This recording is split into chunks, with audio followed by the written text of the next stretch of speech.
What's going on? And welcome to another episode of Dominique The Podcast with my co-host Gerard, Guillary. Y'all see G up in here every week. We're here every Wednesday, 11 a.m. Pacific Standard Time, 2 p.m. Central Standard Time, and 3 p.m. Eastern Standard Time. We always have great guests. And like normal, we have two great guests today. I'm going to let them introduce themselves and tell you about themselves. We're going to start with my first guest, the very funny Max Byrd. Hello, everyone. My name is Max Byrd. Yes, the new, improved Max Byrd. How are you? I am from Brooklyn, New York. I am a comedian, actor, used to be dancer. Uh, let's not. Let's give a moment of silence for my dance career. Exactly. Brr, brr, brr. It sailed a long time ago. 3 Big Macs and cheeseburgers. Anyway, um, I live in this wonderful town of Los Angeles, and I am a housewife. All right. Jesus. That's a good thing. And Yes. give it up for my other very funny guest, Andre Lavelle. You may Hey, recognize him. Okay, Andre. Yes. Andre Lavelle, comedian, actor, writer, director, and proud owner of 16th Productions now. I can add that to the All right, credits. Yeah, congratulations. trying to make some things happen and create some content so that all my friends like yourself can partake and get up on the screens, We got to take control of our images and our stories. Absolutely, we do. Man. That's a huge thing. Yes, sir. Yes, ma'am. Say the name of production again. 16th Production, the number 16th, TEENTH Productions.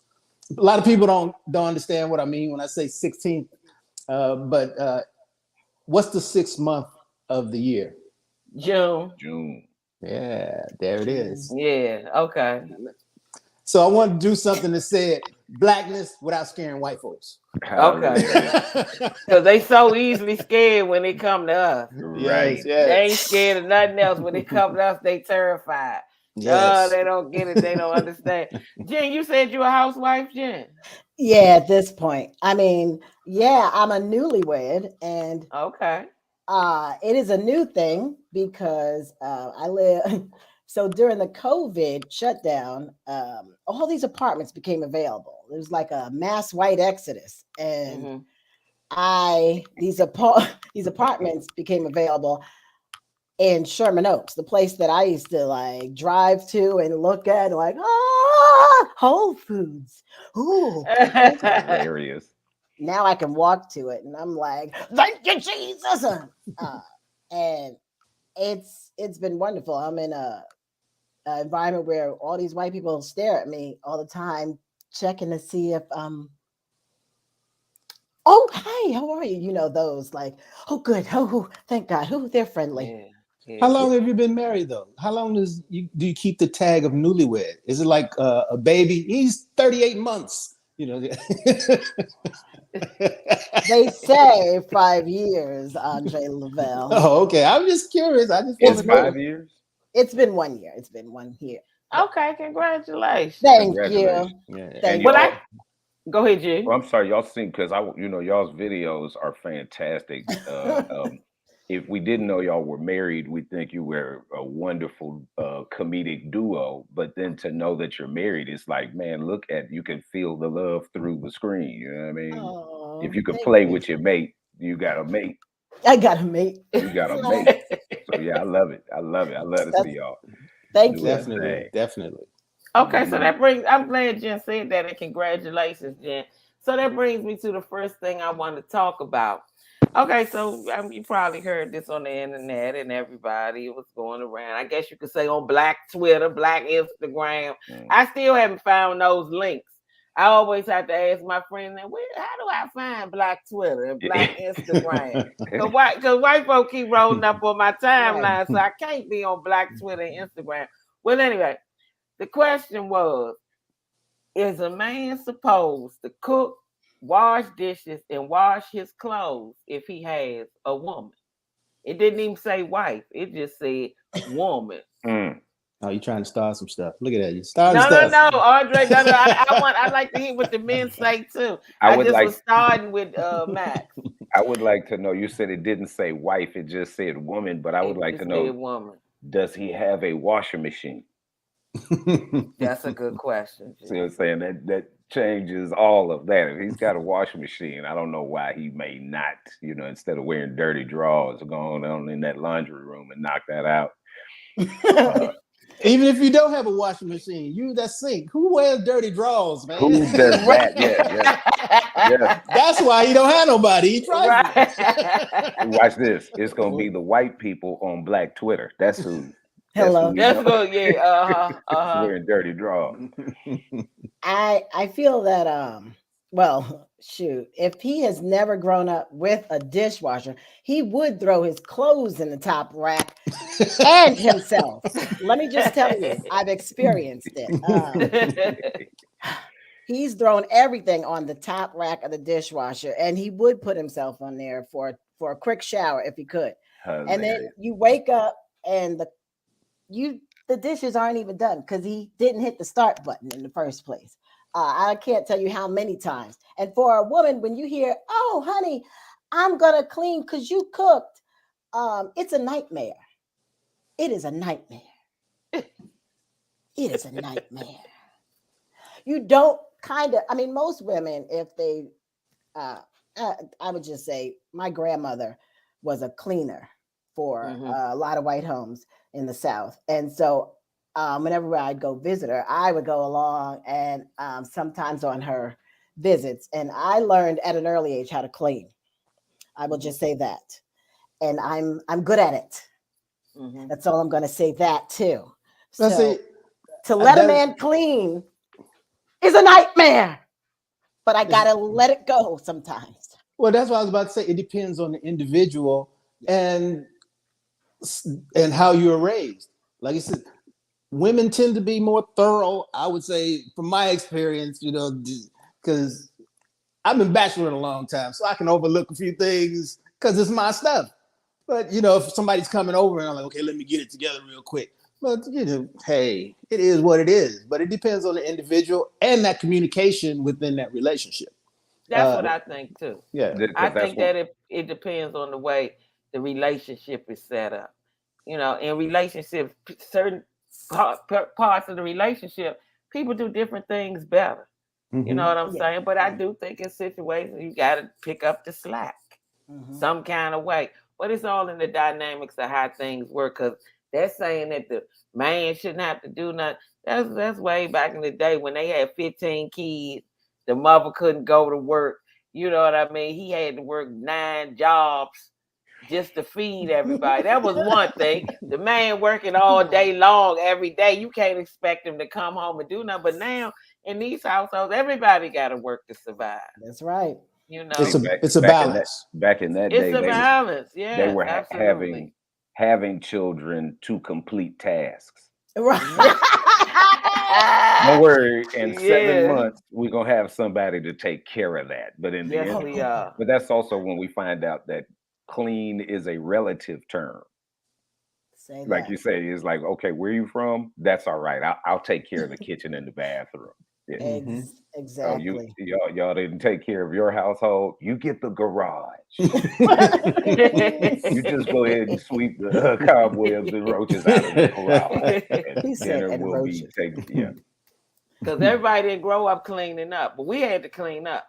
And Absolutely. I mean, almost in a military style way. You know what I mean? My mother would be talking to you, rubbing her hand on to making sure you dust. You know what I mean? She rubbing her hand like, "Oh, y'all did good today." Yeah. Or when she would come home from work, she'd get in there. She say, "All right, now, smell like somebody been in here cleaning up." I had one of them mothers. Yeah, oh yeah. And still to this day, she the same way. Absolutely. Anybody had that early morning Saturday after the cartoons before Soul Train? With the best R&B, we all have that reaction now when you hear like some Earth, Wind, and Fire. You be like, lemon. Let me get the broom. Get the vacuum cleaner. At our house, it was the Emotions. You know, the best of my love. You know what I'm saying? Flowers. It was the emotion. But she gave you a chance now. My mother gave you a chance. She turned the music on to see if you were going to honor your responsibility or if she had to go loco and say, okay, I'm going to have to go in drill sergeant mode because these Negroes act like they don't know it's Saturday and they don't know what time it is. Like, they just knowing who their mother is. Right. You know, she wasn't know if you going to get up like her and be like, let's get it. That ain't never happened. No. She had to go in drill sergeant mode every Saturday.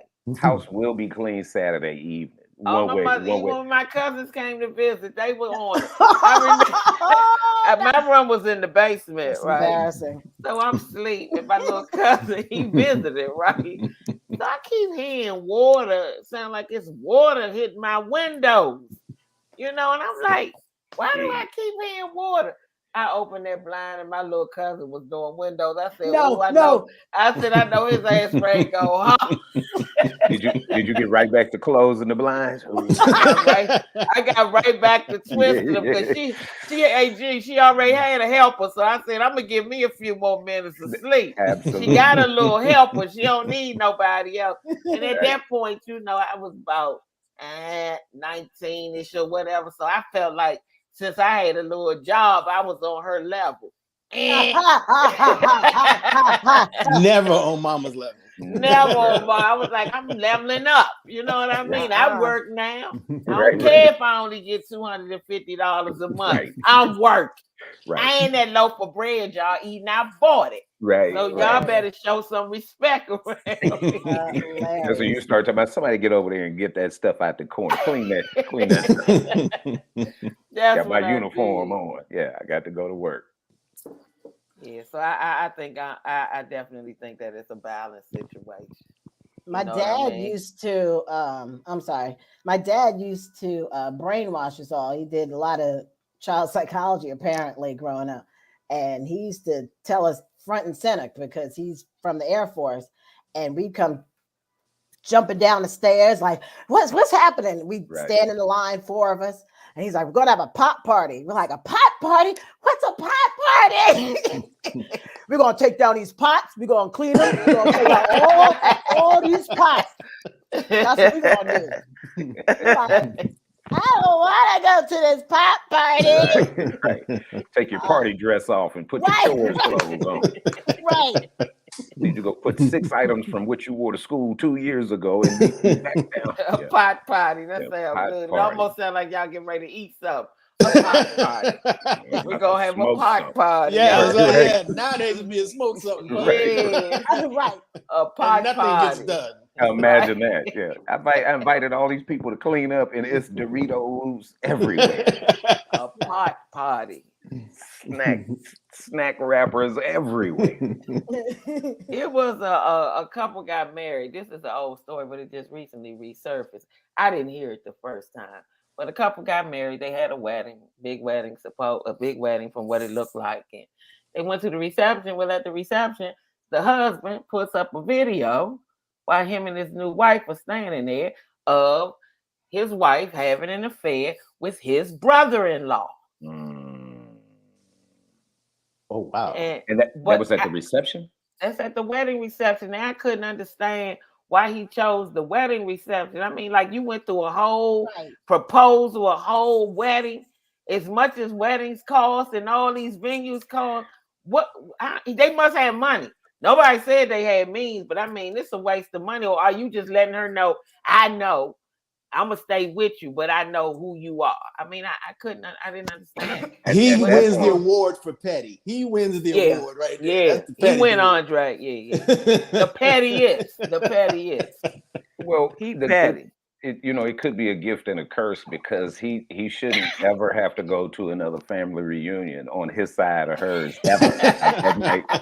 It might be the gift that keeps on giving. Okay. And did her father pay for the wedding? Because if her father paid, then it's all good. He's like, he ain't lose nothing. They didn't say that. I didn't see that in the article that who paid for the wedding. But if her father paid for it, he should have whooped him right there. Don't play with my money like that. But why Don't whoop do that. him? The daughter was the one caught cheating. But you got it. But he got to get him for exposing it right there. You had months. It take a whole year to plan a wedding. But do you And know you how? just- But you you gotta been- realize how deep it cut to see your brother-in-law banging out your wife. Oh, I gotta get them all back, and I'm Well, gonna that expose was- them all. That was his brother, right? No, brother-in-law, his sister's husband. Oh my gosh. Okay, So he they was just all three family reunions. Yeah. it's all bad. Like Uncle Cliff say on P Valley, the re. I can't. That's a lot. That is a lot. But he went through with it. So we just gonna be one happy exposed family. That No, I want to annulment because I can't. It's too much for me to keep walking around. This how you expose me in front of the whole wedding reception. We might as well get an annulment. We had a good day, but you too damn petty for one. And I'm gonna think you won't get back the whole marriage. Right. You won't get back. Anytime you say something, I'm gonna be like, yeah, it was about that wedding, that video shit. That's what I'm gonna be saying to myself. You're gonna be on get back the whole marriage. But why record yourself if you ain't? I mean, think of how he feels. He been living a lie for how long? A long time. Did I you wanna- say why record yourself? I Yeah, don't you even said know why that record she yourself? recorded. That's what he said. I don't even know if she recorded herself or if the brother-in-law did it. I don't even know how they. Because I can't imagine if you cheating like this and you know you gonna marry both of them cheating. You know, both of them cheating. So what? Why y'all on video? I think it was a setup when somebody found out. Oh, they messing around. Either the sister or the husband found out. Wow. Well, it sounds like everybody in the family ain't shit. So maybe it was like a surveillance camera Okay, G. All right. his mother-in-law put up to catch your daddy and just turn out It's just the so much family. dysfunction. Yeah, maybe it's just that love seat or that sectional that just draws everybody who come through the den to have to sit down and make love on it. And they got video of all the family.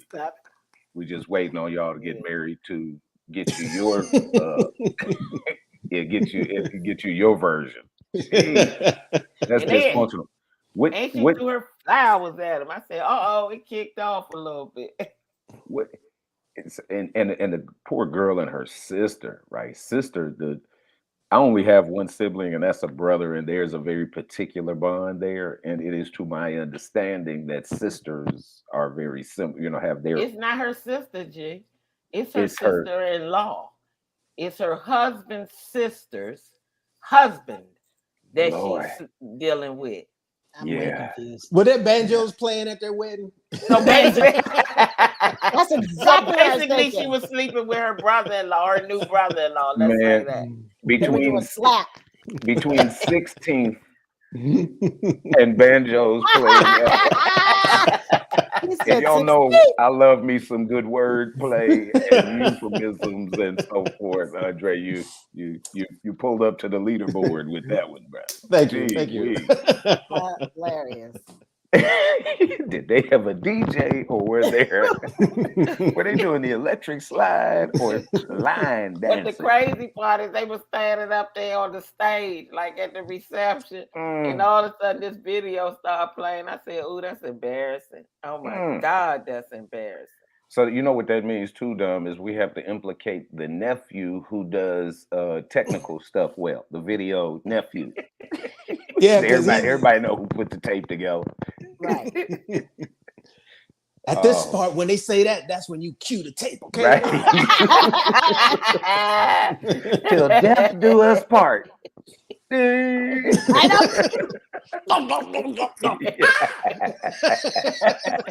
Don't tell your sister. That's hilarious. Say nothing to your brother. Wow. It's horrible. It's a mess. But he's so petty. He got married and everything. He was like, "I'm gonna marry you and I'm gonna embarrass her in front of everybody." He a vindictive old little man. Yeah, he too womanly. Oh, vindictive old little man. Oh, that petty like that. He want to be the wife. Just a little, Max. Just a little bit. Watch. And But don't think do men not have feelings? I mean, how many videos But have you we all- seen with women trying to run dudes over with their car, crashing up the whole block, tearing up everybody's life because they feelings hurt? man. But y'all do have feelings, but they probably not cooking a whole dinner, inviting everybody over and saying, "Here's the video." They not y'all heard, y'all just calling around. Y'all usually call your mother or somebody friend. Mama, she tried to kill me. Tried to kill me. What you mean? She tried to kill me today. She ran me over. The people had to say, "You almost lost your baby boy today." I ain't never liked. I told you I ain't never liked it. Something was always, when I first met her, something was always off with her. I never liked her. Come on. Come on over here. Get all your stuff. And I told you, Dre, leave that girl alone. Keep going right back. There's many more fish in the sea. And you leave that mailbox tore up just like that. Let her get her mail off the street. She want to run over people and hit the mailbox and knock it loose. Yeah. A lot of men view that as a badge of honor, though. They be like, "Man, I told her, blew her back out. She trying to kill me. I'm the man with the plan." Right. Right. She telling the exact opposite story. Why you killing? He ain't blow the back out once. So I put it in first gear. I was like, the next thing I knew, here go the mailboxes.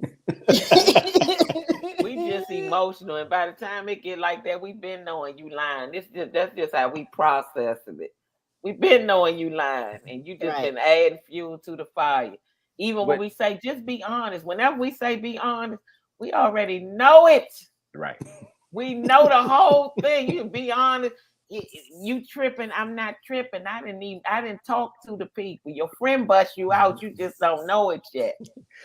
Your homeboy didn't bust you out. I had a friend of mine call. His wife called me. I was like, "Oh God." And she called me. She was like, "I ain't gonna say nothing." I was like, "No, I don't know about what you talking about. I can't really tell you. I don't know." It just threw me off when she called. I called him. I said, "Do you know this girl calling here? This is when I lived in New York." What she say? She talking about you was over here. So how you gonna lie and don't tell me? Right. You was thinking too fast. You forgot to call and tell me. You put me in it. Right. Yeah, what happened? The first call. A lot of times we overlook the writing on the wall, though. It's always there. We just ignore it.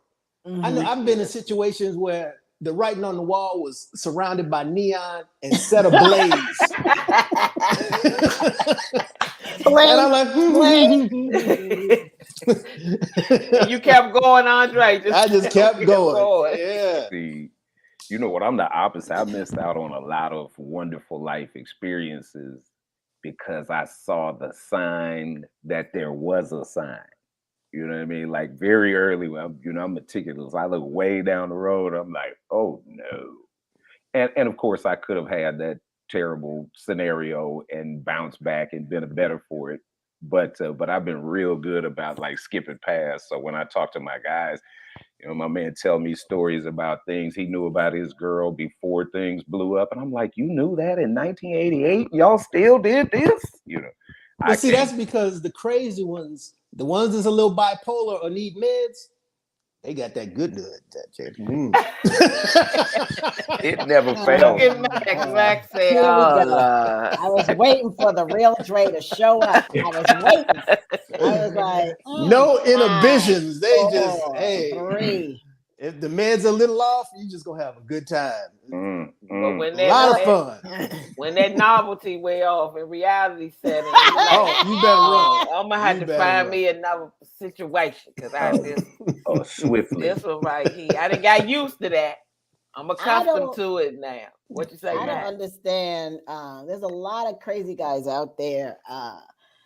Before I got married, this one dude, I went over his house and I noticed he didn't have any paper towels. And I was like, you need some paper towels. He cursed me out because I told him he needed paper towels. Don't come over here telling me what I need to do in my house and da-da-da-da. Paper towels are a waste of money.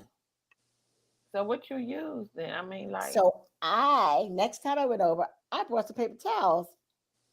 And I just, when I left, I was like, let me just leave this one roll. I went back over there. He was using them. I was like, see. Yeah. But see, That did was you my see that? sign. Did you see that, Gerald? She Yeah, I said, saw and it. when I I saw went it. back, I went back. I Yeah. took some paper towel. You wasn't supposed to go back. No. You let Dre, him you keep were his little right. washcloth and do In what he other normally words. do. And Yeah, but how old were if you, you went Jen? back, It's you different. weren't supposed to bring paper towels. But she got tired of drying her hand on her shirt when she was over there. Didn't he have a? He didn't have no towels. He didn't have no regular washcloth. He had regular rags and towels, but brother, we were cooking. If you drop something on the floor, what are you picking it up with? I'll Your wait. hand, I guess. That tell you something about the food you about to eat. Right. Might be a situation. Talking about our mop. Mop. You don't mop every 5 minutes. No, you don't. So Jen was over there cooking and bringing paper towls. Like So you know that bro was putting it down. He didn't have a car, did he? He ain't had no car. Hilarious. He said in the driver's seat while you pumped at your gas. This before Max got married, though. Yeah. Just before she got married. And that goes back to what I said. The crazy ones put it down. I'm thinking about how nasty it is in the kitchen that next time you might probably need to bring some toilet paper.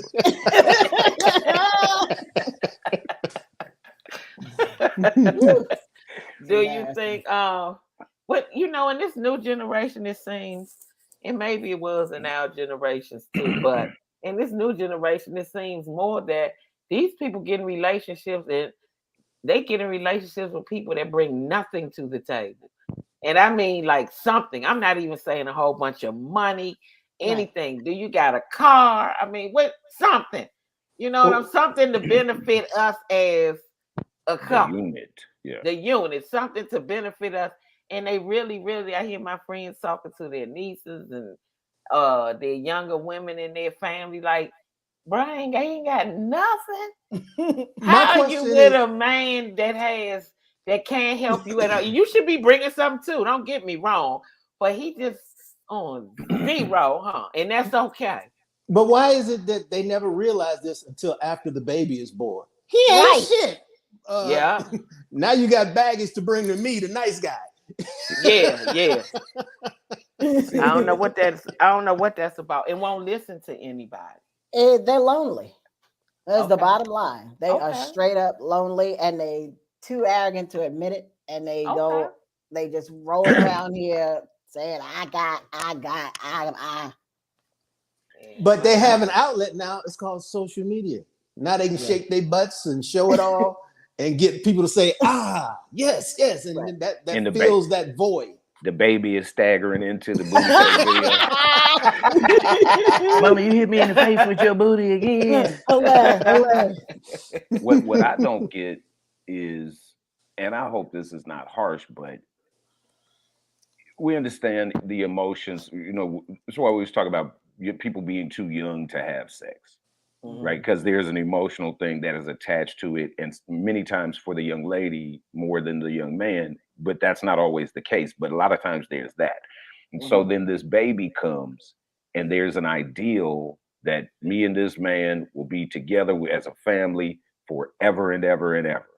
But nobody in your apartment complex has given you that sample, right? It's a lot of children, but no daddy's here. And then in 10 minutes, another child will be born, and then it'll be an angry one. You know what I mean? Like there's not really a sample on the block of that. So I don't understand why that keeps getting repeated. You know what I mean? Like that's a harsh thing for me to understand. And it's not an indictment on women. It's about the exchange, men not being honest, we not being honest in our relationship, but this belief that the sex and the child is going to cement this, and we're going to be happily ever after. It's like your mother didn't have that. You don't have an auntie that showed you that. Like I said, nobody in the building. We see that cycle over and over. I can't put my finger on that. Go ahead, Andre. No, go ahead, Andre. There's a lack of communication within our communities, period. I'm from a single parent home. Fortunately, I had a couple uncles who cared enough to sit down and talk to me about certain things. But I would say it takes a man to teach a man how to be a man. Absolutely. And unfortunately, a lot of times, depending on how the relationship went with your parents, that anger and resentment prevents him from being there, or she might not have someone to fill that void. So you have a woman teaching a young man how to be a man, which she doesn't know. And that's why you got these dudes that's so emotional, because women are more we're doers, you know. Yeah. And there are exceptions to the rule, but instinctively, even within nature, the lioness, they raise the cubs and they'll hunt together, but when some shit go down, that male lion comes in and put it down. Absolutely. You know, so even within nature, there are roles that each of us must play. Right. Only in humanity do we try and change nature. Right. I never thought about that, Drake. That's the reason why a lot of these young guys out here are so emotional and irrational when they're talking. They're into business that shouldn't be theirs. They're talking a whole bunch. And I'm like, guys don't talk like this. Why are you into everybody's business? And I didn't even think about that. That's what it is, though. It's the village. It's the village that's missing. Like, even like Andre just said, like Dre just said, even though his father wasn't there, he had uncles that stepped in and said, okay, we're gonna take up the slack in this area, because I know my sister and my mother cannot do that. Right. So with this village missing, they just as emotional as the women are. That's why when women turn them down and won't date them, they shooting the women. Come on, man. Kick that girl in the face and based in the fact that and remember, these dudes don't have no game now. No, they don't. So that's when a woman doesn't take to your approach, it's probably because it was weak and soft. Like, you know, dudes not really spending a lot of time like hollering at girls. Andre, they swiping. See, y'all are in DMs and stuff like that, and the generation that has language like DTF, where you just walk up to a girl and say you DTF, she's like, yeah, I'm D. So you what that mouth do? Down to you know, just language. Remember, this is a super sexy, savvy generation, the last two. And with the reality shows and the strip club culture and all that, you just blurt out some words, and we got some real heavy promiscuity going on. So the lines that dudes are using is not like I said, I'm 51. We started talking to girls in the 4th, 5th, 6th grade. And you had no game. To yeah, you had no game. Talking. You were getting your nerve to walk across the room, knowing her friends were watching, your boys were watching. And I always call it 7th grade game. The earliest game a dude has, he'd go approach a woman and tell her everything about her that he knew. You ride the number 12 bus, huh? Wait. You stay on the west side, huh? You got a big sister go to Lamar, huh? Your sister in the 10th grade, huh? You turn around and look at your boys. And you Kevin, your brother, right? He's like, this dude know me. Okay. You got English 3rd period, huh? I just shouting. Now I'm gonna go back across the room like, woo, I did that, right? And the music was different too. The music, the R&B, it was romantic. They were using things that it was insinuated. Now they like, you know, drop down and give me some head. And they're like, where's the romance? Where's the romance? Now that's one thing they miss in this generation. You can romance the hell out. I'm telling you, you can romance us out with music, and don't be able to dance. That's gonna push it over the top. Right. The music, and you got some rhythm. Oh man! But they don't even slow dance now. They don't dance. They don't slow dance. They don't have to slow dance because they be. This one I knew it was changing. My youngest brother, his friend was over the house and they was playing the game. So I'm walking back and forth and I'm coming through, but I hear that conversation. So his friend is on the phone. This the house phone at that. He didn't call somebody on the house phone, and he like, okay, I know, but do this for me. Just pull your pants down. I'm on my way. I said, what the hell he say? I said, wait a minute, we turning a different corner. And this in the 90s now. You know what I'm saying? I said, we turned the corner. And I said, okay, this a little different. Even though I got tickled at it, I said it's a little different. Now they do whatever. And nobody has sold into these young women. So if you haven't been sold into, you accepting whatever. Right. You know what I'm saying? The women haven't sold into you and told you, no, this is not right. Even if they are single mothers, I don't care. It's wrong. Right. You don't handle the situation this way. Not at all. And You that's don't do it this way. And everybody's minding their business because nobody wants to get cursed out because these young girls are telling you to mind your damn business. You don't have no kids. You don't know what you're talking about. Like I don't know what I'm talking about. Of course I do. I used to teach school, but doesn't matter. Doesn't matter. And I've seen people raise kids, and I done been around with people raising kids. Right. I got a lot of nieces and nephews. I know. I was a child. Right. I was a child. That part. Some inclination as to what we talking about. Yeah. Yeah, but yeah, we gotta do better. I'm sorry, go ahead. We had a comment from Drunk, I think it is. Drunk, his name is that say Dunk or Drunk? Drunk said these women don't want romance no more. They look at you crazy and turn on some music before sex. You know, that's what he said. Wow. Again, what song is that? Is it Tina Marie and talking about some Groove Me, or is it what was the song Andre said? You know, the new slow jam from we thought our generation that I'm most proud of is that we are the group that introduced gangster rap, but we did have a slow jam at the end of the night. Okay. It was gonna be a slow jam. I'd be like, you need to hurry up and write your phone up down. They're gonna start shooting here shortly. But the thing about our gangster rap was we knew it was rap. And we got it. We understood to a certain degree that it was entertainment and it sounded good. We ain't really think nobody was acting this shit out. You know what I'm saying? That's why we had the slow jams. He's like, okay, we're going to listen to this. And we're going to party this. And then we're going to go ahead and have a slow dance and go home in our right mind. Like my grandmother would say. In our right mind?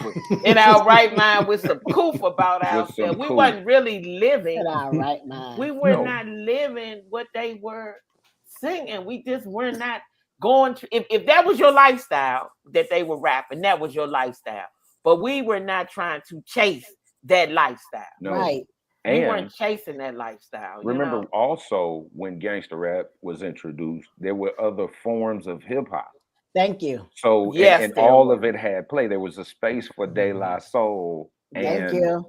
You know what I mean? Snoop Dogg or whatever, you know, whatever the gangster element was. It was all in the space at the same time, as opposed to, wow, they played Future all night long. It's like, oh no, that was 38 artists. They all sound. Well, we saw the evolution of rap because initially it was about the party, and hip hop itself was a culture to stop gang violence. That's why you had the break dancers and the pop. You headed for self-destruction. Yes. So it went from the party to the MC dancing. It was a whole vibe about, you know, keeping it together. And think about it. That's when cross colors, people was wearing the X and the African symbol. And it was about blackness, and we were coming together. And as soon as we started coming together, something happened. I'll tell you what happened. We know what happened.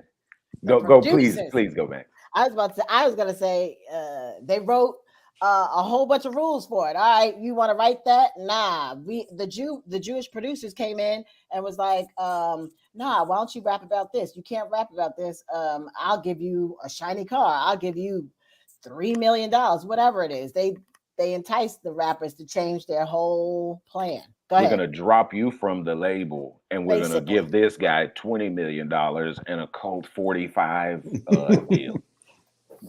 Yeah, it became.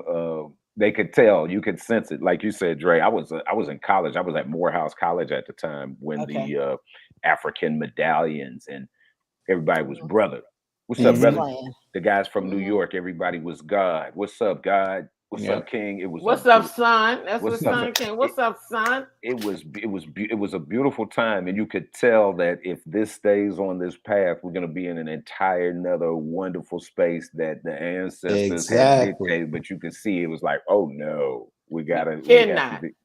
That Drunk chimed in again. He said, "These days you will get killed playing the wrong song in the wrong place." I mean, that just made me feel 80 years old. Right. I don't know anything about that culture. You know, I don't know anything about that. That's the song you just played had a verse in there about somebody peeing on top of the tombstone of somebody from the neighborhood we're standing in. It's like these guys don't have any respect at all. Post-mortem, any of that. They'll go over there and take a picture of themselves desecrating their opponents. Well, that's why when you mentioned gangster rap and that culture entering into that space, if you a Crip and you talking about Bloods and everybody's in this club and they play that song and it's Bloods over there, it's gonna set some stuff off. Yep. And see, that's the problem, because it's a song. Why are you moved by a song in that way?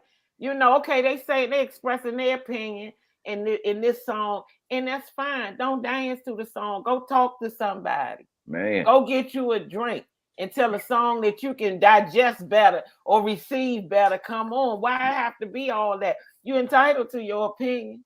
But everybody not a Crip, everybody not a Blood. If that's what you do, that's fine.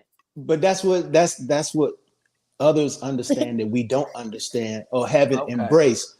Media, he who controls the media controls the minds. Yeah, absolutely.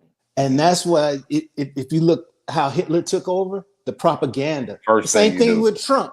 He got in the propaganda. People aren't as bright as we give them credit for, so they'll follow along. Fake news. And now I'm not getting a vaccine. It's fake. We've been getting vaccines our whole lives. What the hell? Now it's no. I don't trust the government. Speaking of media. He got his house got raided, and he's saying exactly what you're saying, Andre. He's spinning this thing around to be a good thing.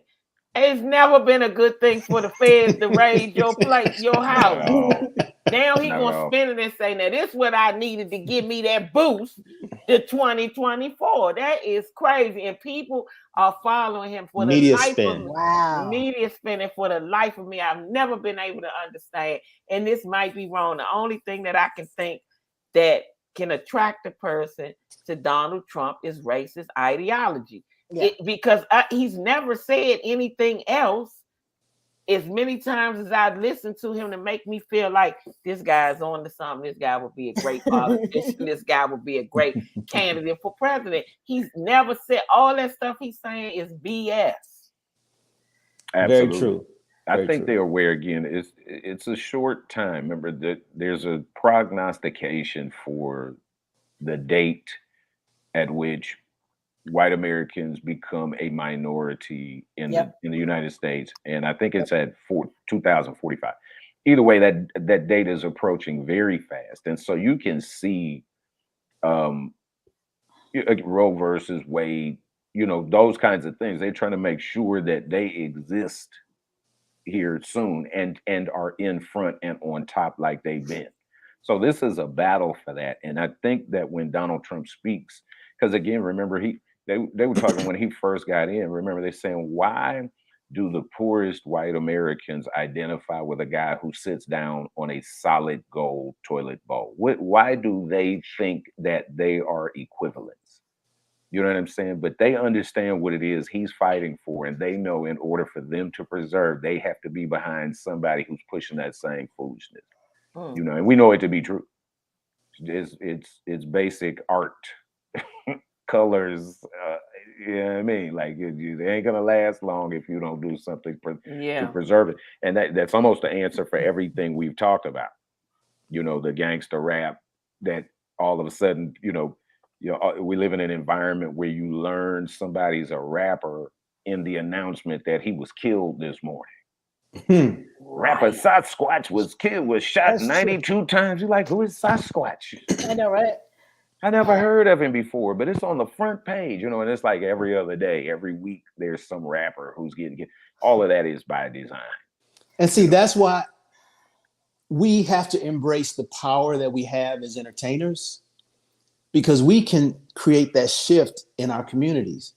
You have to reach people where they are, of course, but what we say, what we post, what we put out. Because think about this.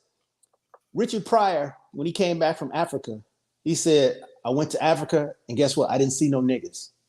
I'm not saying nigga. Right. And nobody said nigga for the longest. I still don't say nigga too much, especially on stage. I don't say it at all. I just counted 7, Andre. Well, I was just within the context. I hardly say nigga. I'm in the you same say- space. I wrote Yeah. a wonderful op-ed in regard to it. I'm not mad at anybody who does, but the reason why I don't say they get too much really at all on stage anymore is because I know for a fact that I'm the black dude who loses it when white people try to say it to me. And so it's like I'm gonna lead by example. And I'm my Exactly. complete self on Exactly. stage, but especially in mixed company. I'm not saying it Exactly. because this group of white kids will take that as a pass. And many we see how this goes now. You got Mhm. all the black kids who are endorsing their white friends to let it be and not giving them any Hell no. don't say it past the stop sign. You ever hear the white guy be like, I got a Yeah. pass to say, like, dude, in the black Stop it. community, there's no universal N-word pass. You need to be with the No. person who gave you a pass today. To They get don't them hold up Legos. off you, because it Yeah. is no pass. Not at all. Yeah. But the thing I think about Donald Trump, a lot of his followers, if you will, his constituents, people that like him. Lyndon Baines Johnson had a quote, and you guys might know it. Lyndon Baines Johnson said, if you can convince the lowest white man he's better than the best colored man, he won't know you picking his pockets. You know, hell, give him somebody to look down on, and he'll empty his pockets for you. And that's exactly what Donald Trump follows. That's exactly who they are. And remember, Absolutely. everyone has done that up to here. They really identify with Trump. But when you hear any politician use the phrase "Middle America," remember that's exactly who that is. Watch this. I tell you language, man. Blue collar. Somebody define blue collar real quick. Factory workers. Mm-hmm. Work with your hands. Work Yeah, work with your outside. hands. It's not an indictment on your education, but traditionally that would be the least educated, the people who work the Yes, hardest and the it would longest, be. and they get dirty. Yeah. Tell me the name of the people who White did collars. that work prior to the term blue collar. Yeah. Slaves. Yeah, pretty much. So the unions were created to keep black people out of the workforce because they were the skilled labor. Yeah. So then we gave a beautiful name to make sure the people who took the trash out felt good about what they did. And so now we use that term. We're talking about football. I mean, the guy is just a blue collar player. He rolls his sleeves up and he comes to practice every day. I mean, he's a no frills guy. He's just a right? It has all of these other, but what they're referring to, middle America. They're referring to a he's hard working family man. They're talking about the Trump supporter. Right. They're talking about the people who understand that very thing, the people who preserve this foolishness. Remember, it all contends on the poorest white people here.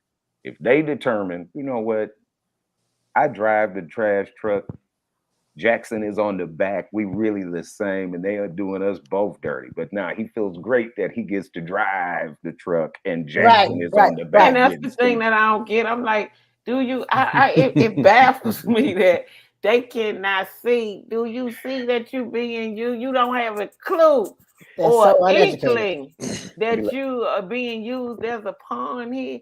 Standing all out in front of Mar-a-Lago after the feds raided. Who does that? Right. Who stands out in front? If somebody's house get raided, the last place I'm gonna do is go stand in front of it. Come on. I do not want to be anywhere where the feds raiding anybody. Okay. Look, I don't want to be there. Dom, it's a federal agent walking up and down the block getting license plates off of dirty ass pickup trucks right now. I got one with 3 hubcaps and 1 rim. And all this stuff. With a gun rack. With a gun rack on the back. Have you ever tried to have a conversation with someone from Middle America? I have. It is confusing. It's a maze. It is literally a maze, and you never get the cheese. You don't know where the hell they're going and how they end up out the maze, and you in it is beyond me. And you know what else I like about them, Jen? Sometimes you just gotta stop and look because they so convinced, and you gotta just say, you know what? We don't need to talk about this because we're never going to see eye to eye on this. Because in the back of my head, I'm saying, what the hell you talking about? Right. And they say it with such conviction. I'm like, bruh, you cannot believe this. This is just not factual. But Have you you know, have you had a discourse with them online? Oh It's yeah. even worse because the No, I conversation can't is take it. in print.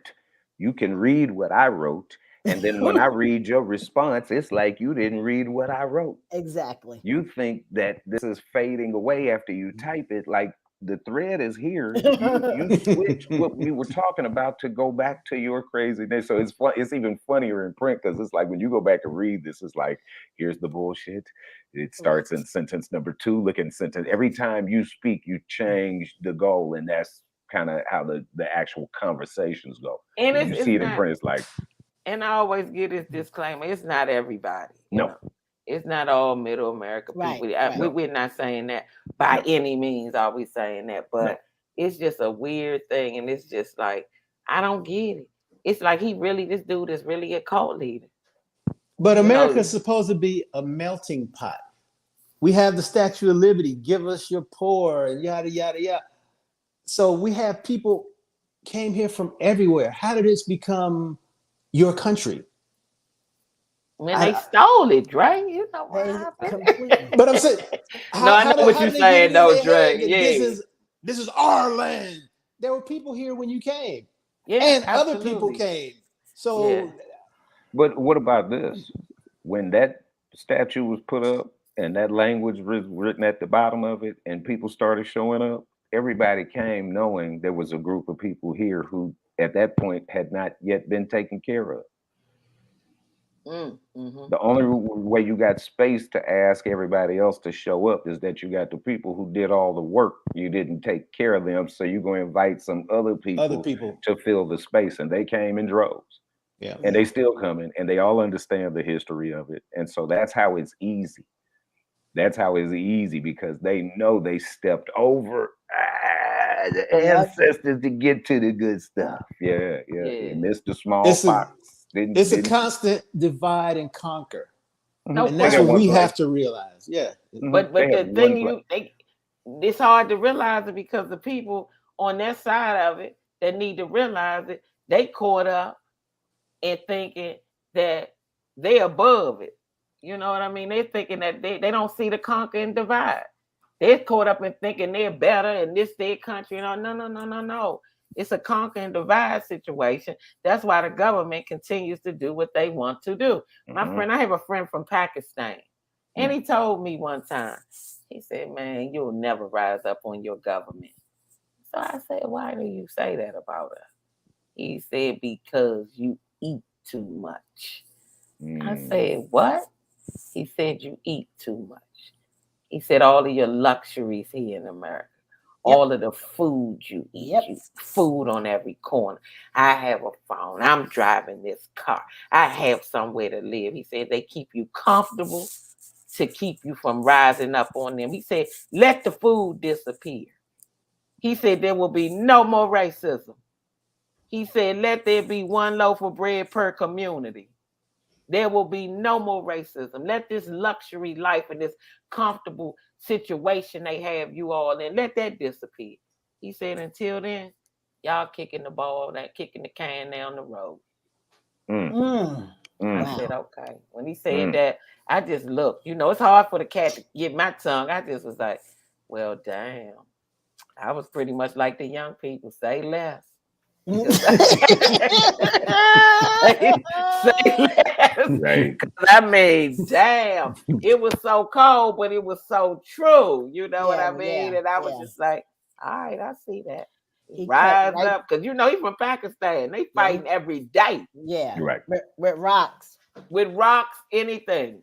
They going in every day. So, you know. Imagine being at war with some sandals on, bro. Like you really Flip-flops. gotta be about it, man. Like we throwing Yeah. rocks at a tank and got on sandals, bro. Like we bout it. They Like, pissed. Well, Hey. our ancestors were about it because they was out there in church shoes and suits. Right. You Oh know? my. Yeah, We for got real. nice, comfortable shoes and don't do nothing. We complain it was hot. When Yeah, is it's this too march hot. gonna be over? Man. Yeah. Then you put the internet. Complacency. You put the internet in the game and it's over. It take you out of complete reality. It Hold on, take when you put I'm gonna go to the march and just give me a selfie and then get on back. Stop it. Yeah. I was there. I was there. Hey, look, you put that in the game and then it's completely over because nobody living in reality. There, everybody is superstar. People can't even pay their bills, buying designer clothes to get on the ground, all in front of Rolls Royces taking pictures, just gone. Yeah. But anyway, this lady suing Starbucks. It's a lawsuit, a class action lawsuit going around on people's favorite Starbucks. I don't drink coffee, so Starbucks is never my favorite. Drinking coffee right now. Every once in a while, I have some hot chocolate, but I've never been. But she's suing Starbucks because she said the refreshers that they sell are not fruity enough. They don't have real fruit in it. I didn't even think who going to Starbucks for real fruit. I don't understand. Right? Wow, that was really creative. Yes, you really thought that Starbucks was really. I mean, Starbucks has never been a health food establishment or anything like. So you really thought they were giving you fresh fruit and real chunks of fruit in these drinks? I knew it wasn't real fruit when my mother was getting them. I said, that got to be just some sugar or something sweet. My mother one day, what? A fruity drink? No, I said, this ain't. The name is fruity. It says it has acai in it. It says it has pineapple. It says it has, I think, golden berries or whatever, but it really that had to be a clear person. That's a clear person. Oh, definitely. It gotta be. They sue crazy. They look for anything to sue. Like the woman who tried to sue McDonald's because the hot coffee was too hot. And won. It says it hot. It says hot coffee. What do you expect? Right. But it burnt my lap. I'm going. I'm suing. It burnt my lap. I was thinking the same thing. I was like, come on, man. I don't know nobody think that fruit. Anybody that pays more than $2 for a cup of coffee. I remember when you get a cup of coffee, 25 cents. It's just some crushed up beans and water. I'm sorry, I'm not bad. Dime. Yeah, you got that in the old movies where they flip you a dime. Maybe even in the cartoons, hey, you got a dime for a fellow American. They just put a fancy name to it. Would you like a frappe Shiva Frimo? And you're like, yes, I want a frappe Frappuccino. See, that's my thing. $5. I was still living in Inglewood. There was a Starbucks in the Magic Johnson Plaza. There's a Starbucks directly across the street from that on La Cienega. And if you stand on that side of the street and get on your tippy toes, you'll see the one at the corner of La Brea and Centinela. And I'm saying this is the neighborhood like that. I chuckle. I'm like, black people ain't finna go. Man, there's traffic everywhere. The right lane is jammed up. We just got to have with that. It's marketing. If you ever look at those people who tell you how to save money, Starbucks is always the sample. First off, you got to stop going to get a $6 coffee twice a day. Yeah. $6 coffee. I mean, because especially when you can get Folgers in your cup. I know that from it's the best part of waking up. It's the best part of Folgers in your cup. I mean, but I'm talking about these people selling all kind of coffee. I said coffee crack. I never realized coffee was kind of like crack because these people said coffee with ice and then they got cappuccino. I mean, it's just so much. I said, this caffeine, this that cocaine on the low. But I never drank coffee. Cocaine on the low? Well, watch this on the low. The funny thing is the most 3 addictive things on the planet is caffeine, sugar, and nicotine. Nicotine. So watch this. If you get caught with some cocaine, when you're in the interrogation room, they'll give you a Coca-Cola or a cup of coffee and a cigarette to tell you who brought in the coke. Hilarious. They just gave you the most 3 addictive things to find out about the thing that came in from over that the thing that they protected at the waterfront when it came into the neighborhood. Well, that's one thing. I'm down to one thing then, and I worked very hard on that one thing, the sugar. Yeah. I got rid of the nicotine. Wow. Like I don't smoke cigarettes anymore. Good. And if I do smoke a little bud, I use papers. I try to use hemp paper. Never drank coffee. I tried it when I was little.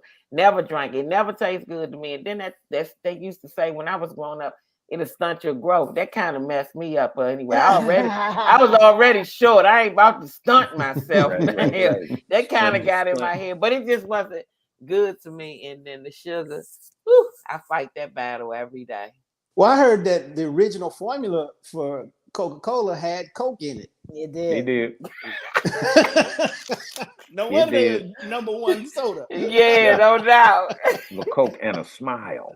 I'm saying though. They say if you drink 12 cans of Coke, you won't get COVID. They say you won't get COVID. Okay, if you have COVID, you can heal yourself from COVID drinking 12 Coke straight. That's hilarious. That's on Trump.com. I was getting ready to ask Mac, wait a minute, where your statistics come from? Some Mexican nurse. I hate to say this. I hate to out her, but it really did work on my husband's sister. She drank 12 Coke straight. Now she is 10 years Diabetic. See, we got rid of the other problem, though. Right. Your kidney's shutting down now. I mean, come on now. What type of mobile home remedy is Golly. But I saw somebody said that people that smoke weed don't get COVID as much. Now, Really? how that would be, I don't know. It's all the coughing. You coughing all the germs out. that? Basically, that's funny. It's the guy across from you who gets it. Droplet. You get rid of it, but you spread it to everybody else.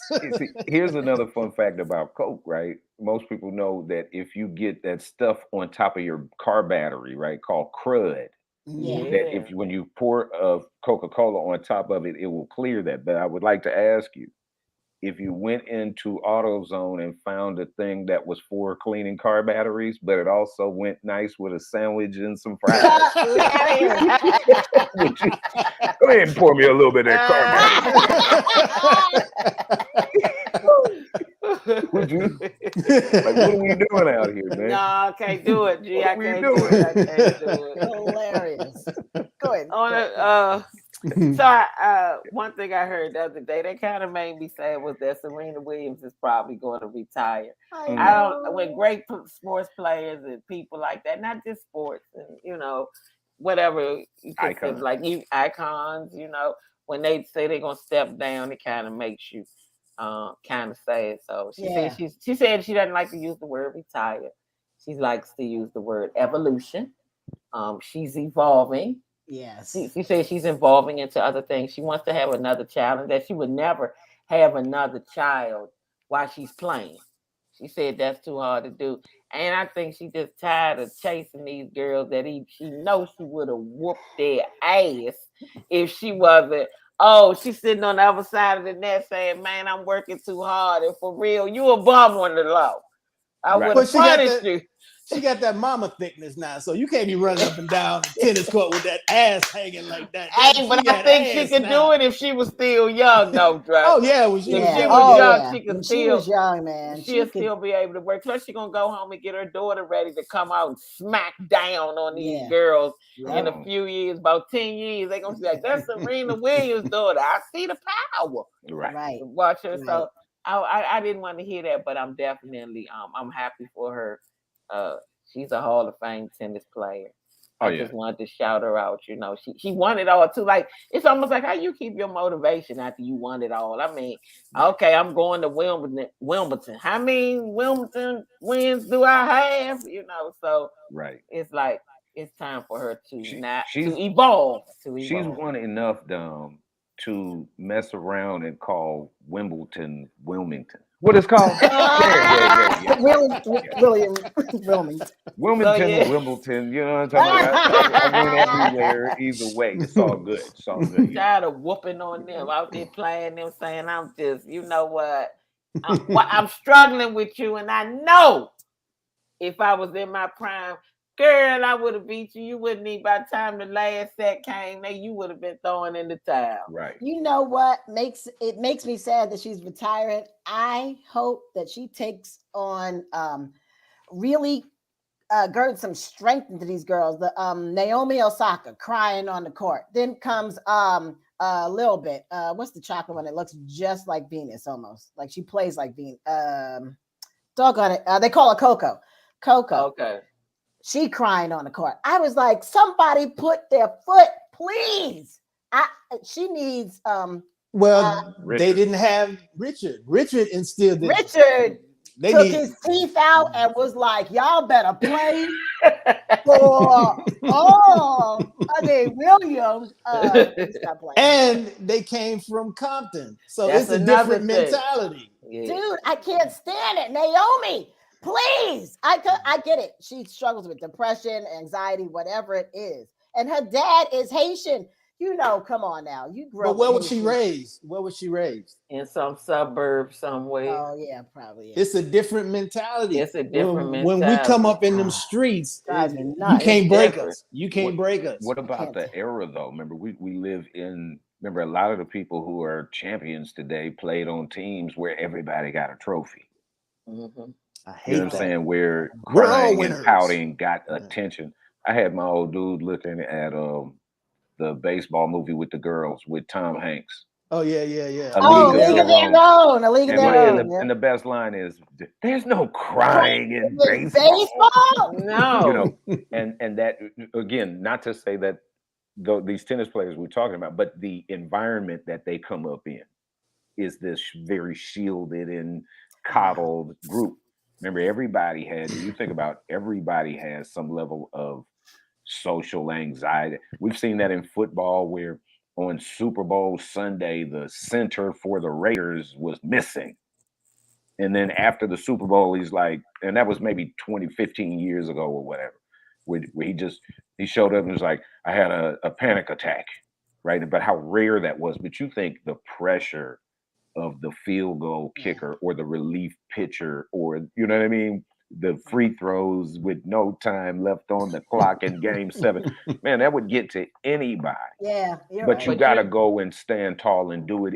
If you miss, you try to keep your head up on the court, and you understand we live to play another. But this group, this era, everybody This- gets packed. I don't care what nobody said. When Monty Williams from the Phoenix Suns got up there when they lost that championship and was in tears, it did something to the psyche of that team. I said, they not going to get back. You the coach. Even if you want to cry, go home and cry, bro. Keep your Don't cry in the press conference. Keep Mhm. your head up. You had a great season. Y'all lost. It happens. It's a game. come All on. these And play. the check cash. That's right. That's I all understand that if you lose, you don't get paid. Imagine. Hey, you owe us 2 for the last 3 games of the season. You need all those playoff checks back. But What Yeah, are okay. you crying about? Why you sitting at this podium crying? You supposed to sit up there and say, hey, we gave it all we had. We need to play another game and we'll play next season and we'll be back better. You know the normal little We'll be press back better. statement. That's what I We'll was be gonna back say. better and stronger than ever. He up there, I'm so proud of this group. Man, cut it out. You lost the championship. Y'all just ain't win the championship. Cut it out. See, as I said, We're not gonna never see Steve Kerr up there crying. I don't care what happened. no. Steph Curry and Draymond Green not coming out there in no tears. You and your phrases, I cannot. I secretly, What? I try to laugh to myself. What? We'll be back better. I just cannot. I Be back cannot. better, take- niggas better next say I something. But to sit up there and bust out crying, I Right. said they not gonna never win it. And what happened this year? Coach crying. You in sports, you gotta have the eye of the tiger. And Monty was a good player and all that, and he's from Maryland, and he He's a didn't good grow. coach. He a good coach, and he didn't grow up in the suburbs like that. He from Maryland, but he from the hood kind of Maryland. You know, Maryland. Merlin. he from so he and he a good coach. What are you up there crying like that for? I just think athletes they can cry and stuff like that, but just try to Coach hold has it. to hold it down. And like Hold you it said, down. Dom, For the Try to team. hold- there is a speech pre-written. You say everything you hear. We want to tip our. There's a hell of a team in that other locker room. They're coached That's it. well. They got great players. And We we don't want to take tip our nothing hats. from that team. And if they keep on trying to ask you stuff that's gonna make you cry, you got to give them the Marshawn Lynch answer. That's I'm it, only here Cause I gotta be. Yeah. But Marshawn, what do you think about? I'm only here. Y'all know why I'm here. Yeah. Cause I gotta Frustrated be here. and storm out after. Hey, thanks, guys. No questions. I just want to give a statement. It's the best group of guys I ever coached. All my years of coaching. I'm more proud of these guys than anybody else. Tip our hats to the other guys in the other locker room. We will come back better and strong. Would you say we'll be back more better? We'll be back better. We'll be back better. We'll be back. You know what I'm saying? It's just like they gotta stay. They gotta they always got a same little statement you can use for these type of things. Come like on. Cheryl Miller told Shaq one time. She asked Shaq something and he gave her one of them usual stock lines that she said, no, don't give me that answer. He bust out laughing. She said, don't give me that little stock state. Don't do that to me. The Tom Brady. Yeah, he said, don't do that to me. You know what I mean? So you could even promote your other stuff. Hey, tip our hats to the guys in the other locker room. Love my guys. We're gonna be back next year. We need y'all to check that merch. Hit it, Matt. How they gonna come back? We'll be back better. On a loop. Yeah. We'll be back better. Y'all make sure to follow us at Phoenix Suns, at Phoenix Suns on everything. I just want to say, to bring it back to Naomi Osaka and Coco Gauff, that when y'all cry, y'all need to take a page from Venus Williams, who said, when they ask you these questions, you just look them in the eye and remember, you can't do what I do on your best day, on your worst day, in your dreams. So that's how I'm able to answer these questions with pride, with no tears, with I'm about to go out here and do the sea walk on the damn tennis court in a cat suit. Yeah, in Wilmington. But that's a good thing you said. That's a good thing you said, Max, is that you got to realize these people doing a job. Don't let these people upset you. They can't do what you do. They tearing you down, but they barely doing a good job at what they're doing. Right. You don't play nothing. Yep. You know, but sometimes you gotta, just like I said, Marshawn Lynch. I don't have nothing else to say. Yeah, man. Right? Man. Well, a lot of the celebrities and the entertainers or athletes, they have now this false sense of reality. Whereas our generation, we came up differently, you know, so you know how to handle the pressure. Mm-hmm. Oh, I see what you mean. Like, we knew who the enemy was. Let's just talk about this for 5 seconds. I'm around a lot of young comics, right? Going to these open mics or whatever. And all these young Black comics, they're cute and all and good. But we all got white friends. But I know white America. We don't confuse your friends with white supremacy. And what they're doing is they don't understand white supremacy and the rules and the reasons why we are here in this box. They confuse it like, no, I have white friends and they're all good and blah, blah, blah, blah, blah. When we were growing up, we knew who, not saying your neighbor was the enemy, but yes, your neighbor was the enemy. And so these kids are confused. And so they don't know anything. And so they out there thinking that they're one of them. Case in point, Venus and Serena every day had to go to their lockers and they had all kinds of jokes, Black jokes always left in their lockers, or they were ostracized by their peers supposedly, or made fun of at a U.S. Open. White girl had on this Russian girl had on had two basketballs underneath her skirt, talking about she's Serena Williams. Or Tiger Woods, he had gotten what is it when you win golf? Masters. Thank you. After getting put on the green jacket in the Masters or whatever, they left all this fried chicken and watermelon. Yeah. What was that dude's name? Yeah. Tore that room up. He took his frustration out, and I get it. But we don't ever know all this stuff. They had to endure all of this over and over and over. I understand Bill Russell, who just passed away. May he rest in peace. Definitely. While he was playing with the Boston Celtics, he came back to his room. pee, urine, and defecation all over his bed. He still had to go out there as a professional. What I don't understand is, are we equipping our young African American athletes with all of this knowledge of what came before you?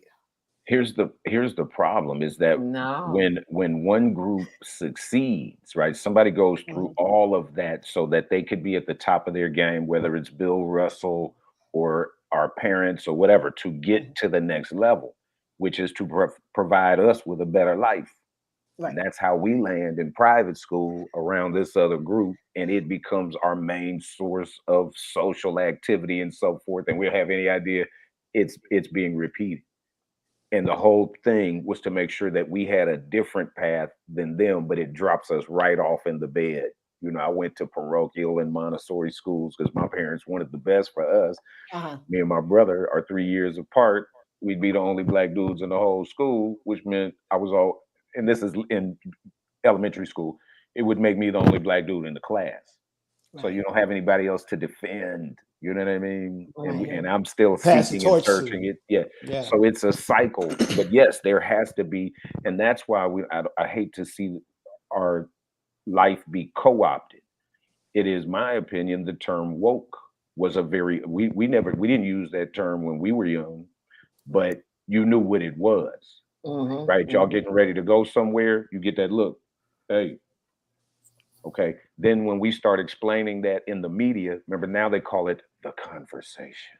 Right. Right. There was no term for it. It wasn't even really a sentence. Your mama look at you, be like, "Where y'all going?" Oh, right. Okay. You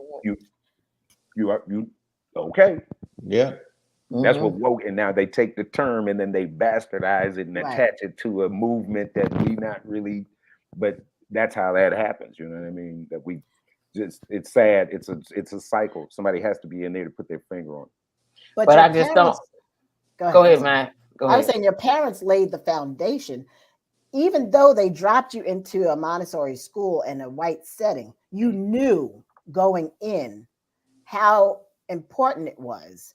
And you are there to create an even stronger legacy that they would like for you to leave. To thrive in. And you knew already how serious it was. These kids nowadays, I get it. They supposedly know something, but they don't know enough to understand how to get home. Well, here's the thing. I think too. Oh, I'm sorry. Don't go ahead. I think too that our parents, the way they instill things in us, they didn't leave a lot of room for self-discovery, if that's how if you will. They taught us how we needed to survive in the skin that we in. It wasn't no room to be talking about you depressed, you crying, you sad, you down. They didn't dwell on those things. They dwelled strictly on survival and how to get back home with your head on your shoulders and in one piece, then day after day after day. Because you know when people say, "Oh, I had depression and all this," I think everybody, every BIPOC person suffers with some kind of form of depression. Absolutely. You know, it's hard to be a brown and black a black and brown person in America. Right. You know, it has its challenges.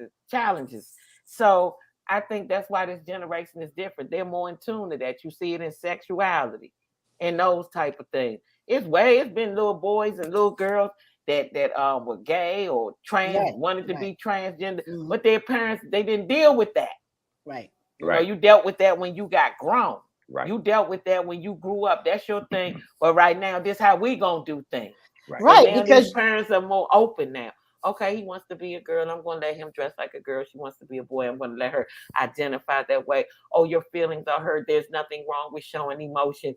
You can cry here. They didn't give us that. No, you cry when you get home. You go out here, you get this money, you staying strong, you keep your head up. Now, maybe if that was wrong, it was wrong, but that's what they did. Look, it was a different time. It was survival. Like you said, survival does not permit for all the rest of that because if you got a girl inside of you. And I think that's why we're sliding down because we've gotten away from keeping it 100. Yep. Yes, survival. I agree. Yeah. I agree 100%. And so because and that's why we all the way on something different. I grew up in Chicago, and when I came out here just to meet a grown ass man that never been in a fight in his life, I'm like, what the hell is wrong with you? Right. You ain't never been in a fight. What the Right. hell? Before our friendship can move forward, I'm gonna have to punch you in the mouth. I want to beat your ass real quick. So you So it's experienced something. So I think, Max, that's what it is with these people, this generation. They're Mhm. so in tune to their feelings. They so in tune to that. But also, it's good to have that. But like Andre said, it's also a downside to that. It kind of It gets you unfocused and gets your mind off the prize. You know what I'm saying? It kind of does that to you. You know what I mean? So That's scary. that's why they get up there and cry and say their feelings hurt and all this. All Right. our feelings been hurt. You always gonna find Right. a situation where you can bust Right. out crying right there. But you're Ca- not gonna do it. You're gonna say, okay, if I need to shed a tear, I'm gonna get to the crib, at least to the car. Dang. And they I'm gonna run, cry. and they Right. tolerate the BS because They I'm do. sorry, Yes. Karen didn't exist with my mom's generation, my No, grandma's mine generation. nope, nope, If they no, did, it wasn't like, you know what I'm no. saying? They get these Karen was not walking up like that, No. pointing her finger and all. She No, she limping wasn't. back. She would be limping So, back.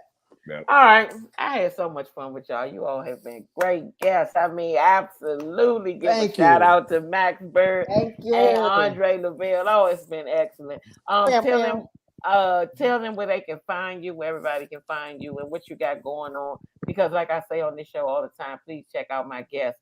Besides on this show, they have great things going on, and they're very funny and talented people in several different ways. So, Max, we're gonna start with you, and we're gonna go Okay. ahead on the round. All right. Well, you can follow me at Max Byrd. I think it's the Max Byrd on IG, or TikTok is Max Byrd Comedy. And I have a show called The Other Show that's coming up September 4th, Labor Day weekend. We'll see how this do. I don't know how they found me, but God bless them. Yes, Right. it'll be good. Exactly. It should be really, really good. And a few pop-up shows I'm starting to do. It's kind of funny. So that I really just are having a great time right now because I'm exercising a new muscle, which is hosting. So I can Oh, good. so I get good like Dominique and Gerard, bam, and Andre touring the country. We all see his videos. But anyway, I am doing a new thing and we're moving on up. So I That's can be right. great like y'all. It's gonna be great. Thank you. The Andre Lavelle on IG, Facebook, my website, theandrelavelle.com, or is it andrelavelle.com? I forget. I don't know. But you can see me on Two Funny Mamas podcast periodically, and Yes.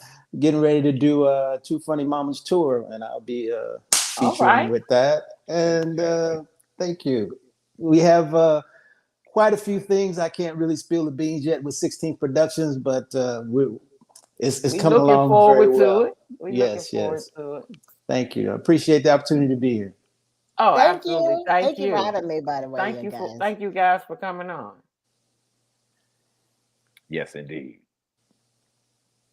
Did you freeze up over there? What you doing? Are you on your phone? Oh no, I was waiting on G. Oh, okay. I was waiting on the intro because if Oh I ain't G, got go ahead. to, Yeah, now yeah, you know G. what. You on here, you know they know you, G. Go ahead, G. Tell them what's cracking. I flew into LA yesterday. Taped a few podcasts with Aries as we getting ready to start one as well. So pleased to be in two dope spaces with two dope hosts and be able to participate with both the likes of Miss Dominique Kamadai and my brother Aries. Later tonight, I'm going to be with Jay Phillips and Jamie Jones on the Jay Phillips show on YouTube. And I got some other things coming up, but I don't have my calendar in front of me. But what I love to say, very always pleased to say that I will be here Yes, next yes. Wednesday for certain with my sister Dominique. And so we wishing y'all well. Thank y'all so much for participating and hanging out with Thank us, you man. so And my much. name is Gerard. Y'all see my thing down on the bottom. That's me and everything. And other than that, yeah, I'll see y'all here next week. Word. Absolutely. Y'all can find me at Dominique Comedy, Dominique Comedy, Comedi. I just spelled it with an I. So Dominique Comedy. Like I say, every week we'll be here next week, same place, same time. We'll be looking for you to be here with us. And I want to again thank my guests, Max Byrd, Andre Lavelle, and of course, my co-host. We'll see you guys next week, and you continue to have a blessed week.